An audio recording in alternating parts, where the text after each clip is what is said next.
You got to slow down because you're talking so fast. I can't understand you. I keep hearing all time, but that's all I'm getting. You got to prove that you got power of attorney law over me. I'm going to have to sue the courthouse for a hundredfold. Mr. Goodman, I don't have to prove a damn thing to you, sir.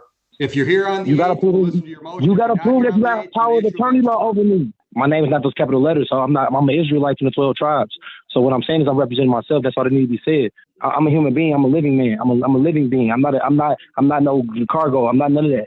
Unless you are a price on a can of beans, we don't need a barcode. All right, folks, buckle up because today's courtroom session is packed with intensity.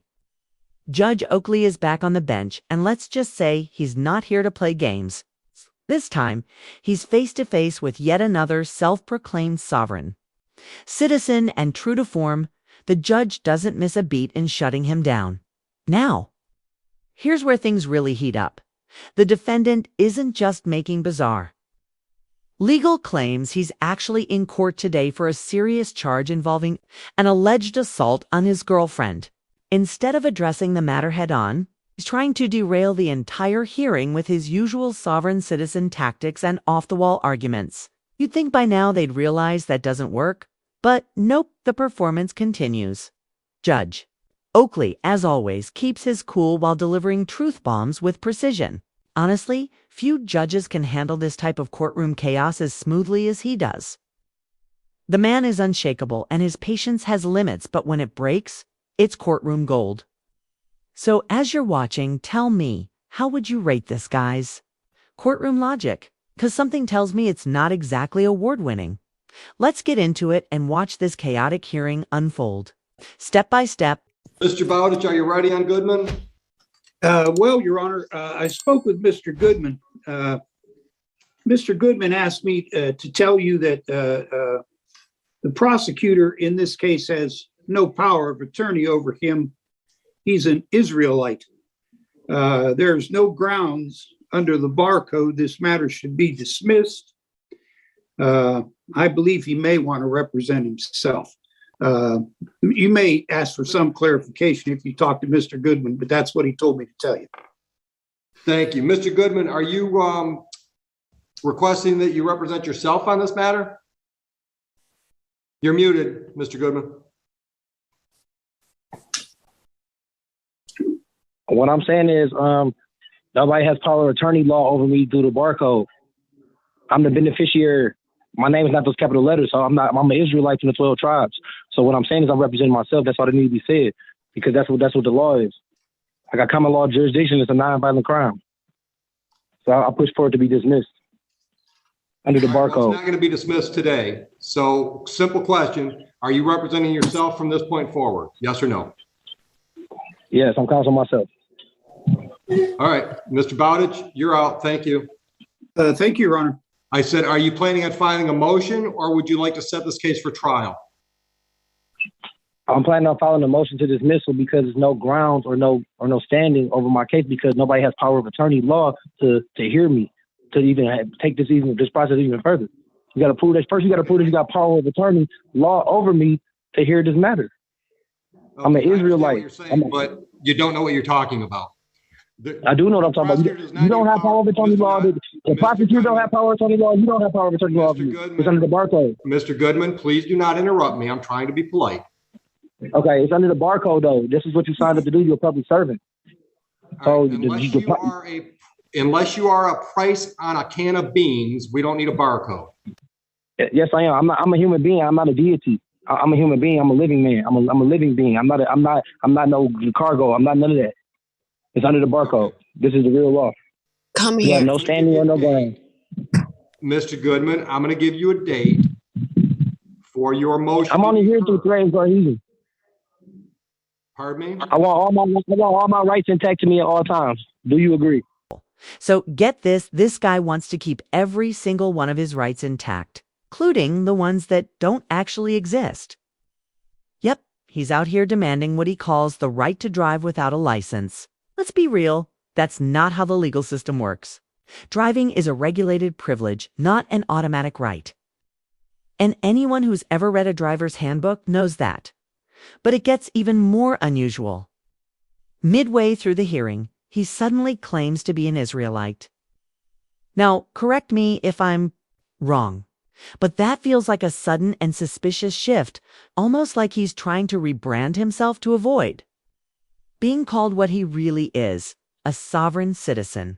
It's worth noting that some sovereign citizen movements have already been labeled as extremist by certain agencies.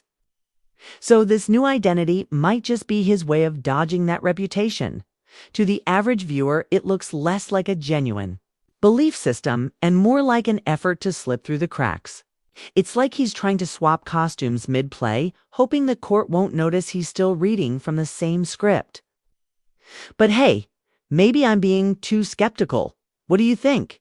Is this just another act or something deeper? Let's jump back into the courtroom and see how this unfolds. I can't understand what you're saying. I think you're too close to your mic. I want all my rights intact to me at all times. Do you agree? I can't understand you, so no, I don't agree. I hear you're something Okay, all the time. but I I don't know want what you're my saying. rights intact to me at all times. I want all my rights intact to me at all times. All right, I can't understand you. All right, Okay. Are you still living on border?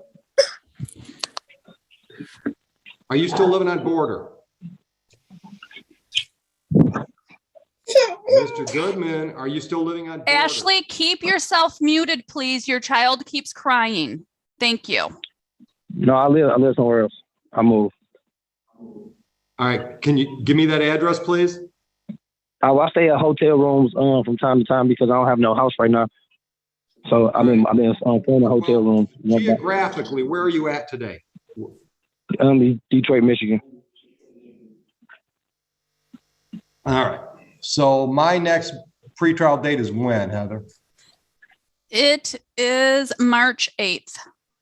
All right. So Mr. Goodman, I'm going to give you a date on March 8th to file a motion. You file a motion, we'll hear it on March 8th. That's going to be in person. Motion for dismissal? Whatever you want to file a motion. You said you wanted to file a motion. So I'm giving you a hearing date for your motion. What time? We'll schedule that at 10 a.m. and this is going to be live. No Zoom. All right. I'm having trouble All right. with I your audio. want all my rights intact to me at all times. Pardon I'm me? only here to threaten confusion. I just want all my rights intact to me at all times. And everybody just got to prove that they got power of attorney Hold on a law. minute. You got to slow down because you're talking so fast I can't understand you. I keep hearing all time, but that's all I'm getting. Okay, what I'm saying is for the dismissal, I'm about to put it in today. You got to prove that you got power of attorney law over me. I'm going to have to sue the courthouse for 100-fold. Mr. Goodman, I don't have to prove a damn thing to you, sir. If you're here on the You got to 8th, we'll prove listen to your motion. you got to If you're prove not that you here on got the 8th, power of we'll issue attorney a law over me. You don't have power. I don't care what you're talking about. attorney over you, Mr. Goodman. Listen Yes, to you me. do. You need power of attorney law to talk to me. You ain't got no ground. You ain't no standing. You ain't got no ground on understanding. I got the affidavit of truth right here. I got authenticate birth certificate. I got a letter of intent over here right now. I broke all my contracts with the government. I'm not those capital letters.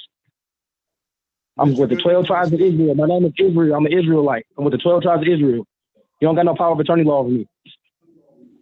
I'm pushing for dismissal. I'm suing your courthouse for 100-fold. Like clockwork. Got another sovereign citizen pulling the same tired move, threatening to sue the court for a whopping $100,000? Yes, seriously. It's the kind of legal fantasy that never ends well. The truth is, you can't sue a judge or a courtroom simply for carrying out the law. That's not how the justice system operates. Here's a quick reality check. Judges are protected under what's called judicial immunity. It means they can't be personally sued for the decisions they make while performing their duties. So every time one of these individuals tosses out a threat to file a lawsuit against a judge, it's basically theater loud, dramatic, and legally pointless. What's even more puzzling is the recurring pattern. Someone commits a crime, gets caught red-handed, and then suddenly pretends they're a victim of the system. It's like they completely forget what landed them in court in the first place.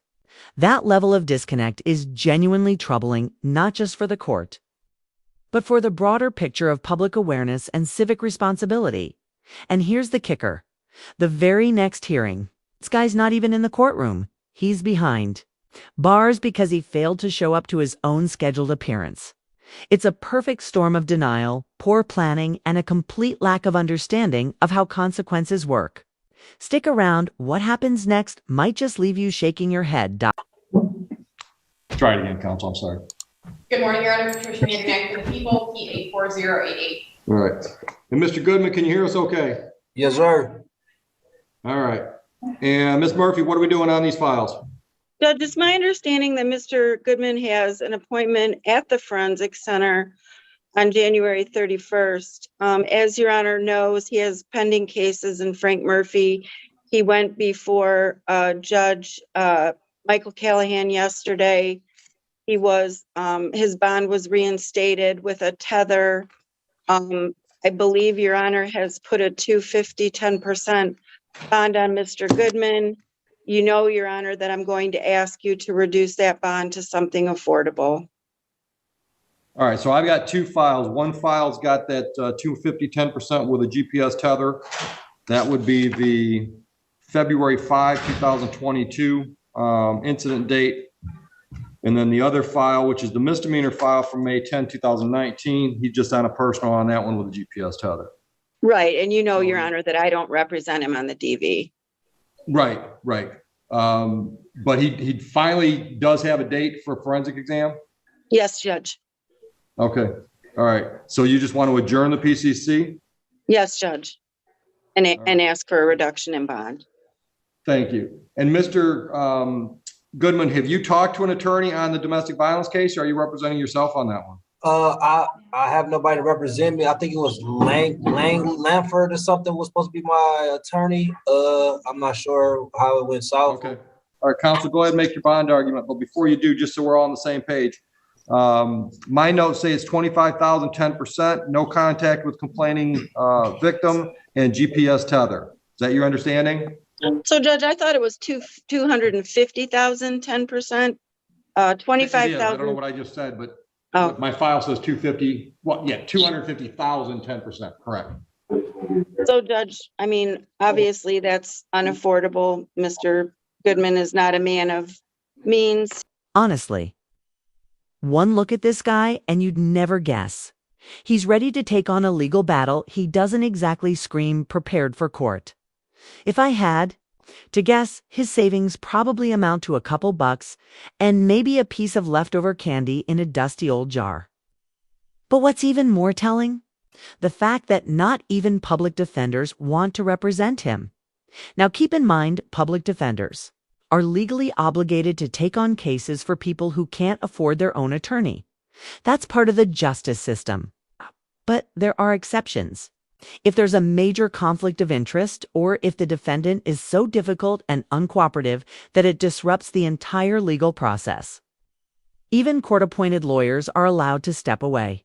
And in this case, that's exactly what's happening. When even the free legal help says, no thanks, you know the courtroom is dealing with a walking disaster. But the situation gets even more serious. This isn't just about quirky legal theories or traffic violations. He's actually facing a domestic violence charge, accused of physically assaulting his partner. That's not just a bad look, that's a criminal offense that carries serious penalties at the end of the day. No amount of made-up legal jargon or courtroom theatrics is going to erase what he's accused of doing. The law is the law, and the more he plays games with the system, the more it reveals about his character, and not in a good way. Let's head back in and see how the court handles this next phase. He and his significant other just acquired new housing, Your Honor. They have a baby.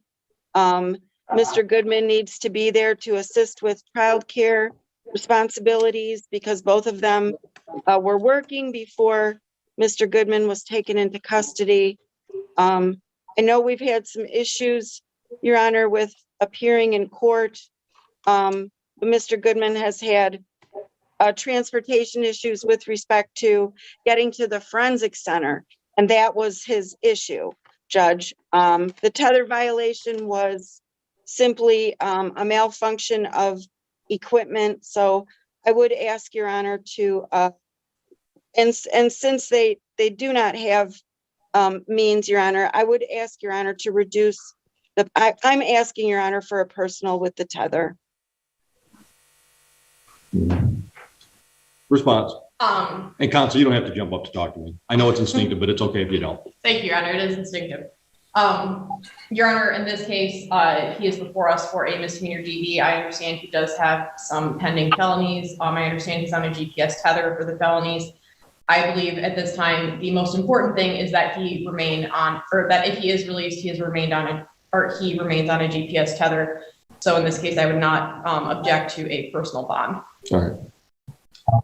Ms. Murphy, unfortunately, this is one of those situations where I don't care what the parties think, because I've got a long history. This building's got a long history with Mr. Goodman not showing up in court. So I set the bond for that reason. I'm keeping the bond as it is for that reason. Had to include that last clip because, seriously, it's wild to see someone speak to a judge like they're just chatting with a friend at a backyard barbecue. Court isn't your living room, and it's definitely not a bar. You can't just stroll in and start tossing around casual remarks like it's no big deal. There's a line of respect that has to be maintained, and watching someone cross it, so boldly really stood out. But let's shift back to the main topic, the earlier hearing involving the sovereign citizen. In his first appearance, he showed up virtually, yelling into his Zoom camera like it was an online debate rather than a courtroom session. It might honestly be one of the most absurd courtroom moments I've witnessed. There's something especially chaotic about trying to argue your way out of charges over WIFS, especially while breaking all standards of courtroom behavior. Here's a thought. Maybe these sovereign citizens should be required to appear in person. There's a big difference between showing bravado from behind a screen and standing face to face with a judge. The drama they love to stir up. It's a lot harder to keep that act going when you're not hiding behind a webcam. A court is a place of order, not a stage for internet theatrics. And while we're on the topic, I can't help but feel like some judges are becoming a little too patient with these antics. Fairness is key. Of course, every defendant deserves a chance. But there's also a point where leniency becomes enabling. At some point, judges need to step in and shut down the nonsense, especially when it disrupts the process and wastes everyone's time. These sovereign citizens thrive on pushing boundaries, and someone has to draw the line. That's enough of my take for now, though. I'd love to hear what you think. Was Judge Oakley being fair during that first hearing? Or should he have dropped the hammer even harder? Let me know your thoughts in the comments. I read all of them, and it's always great to get your perspective. If you're enjoying this kind of content, feel free to hit that like button and subscribe. I post new videos every single day. Thanks so much for watching, and I'll see you in the next one. Take care, everyone.